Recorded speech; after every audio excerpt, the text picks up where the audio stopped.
Voici quelques conseils clés pour rédiger une introduction captivante et mémorable. D'abord, commencez par une accroche saisissante.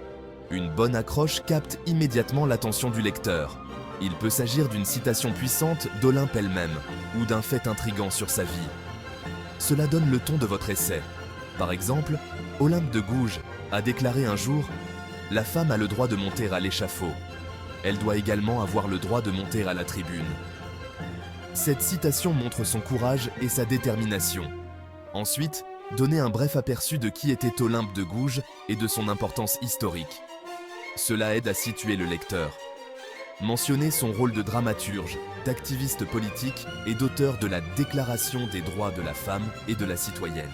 Ces éléments sont cruciaux pour comprendre son impact. Puis, énoncez clairement votre thèse. Une thèse bien formulée guide le lecteur tout au long de votre essai.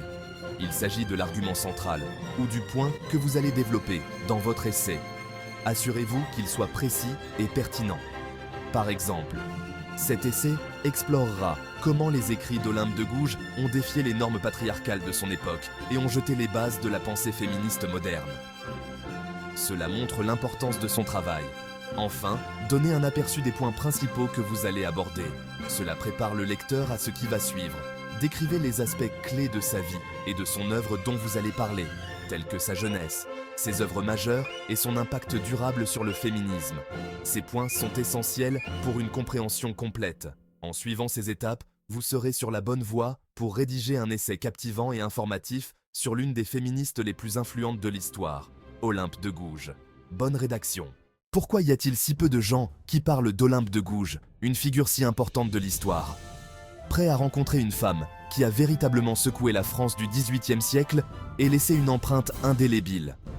Olympe de Gouges n'était pas une simple dramaturge ou une activiste comme les autres. Elle était bien plus que cela. C'était une pionnière audacieuse qui s'est battue pour les droits des femmes à une époque où c'était non seulement impopulaire, mais aussi dangereux de le faire. Née en 1748, elle a utilisé sa plume comme une épée, militant sans relâche pour l'égalité des sexes et l'abolition de l'esclavage. Son œuvre la plus célèbre, la Déclaration des droits de la femme et de la citoyenne, un texte révolutionnaire pour son époque. Alors que les révolutionnaires français rédigeaient leurs propres droits, Olympe s'est levée et a dit « et les femmes dans tout ça ?» Elle n'avait pas peur de défier les normes. Elle a remis en question le statu quo, affirmant avec force que les femmes devraient avoir les mêmes droits que les hommes.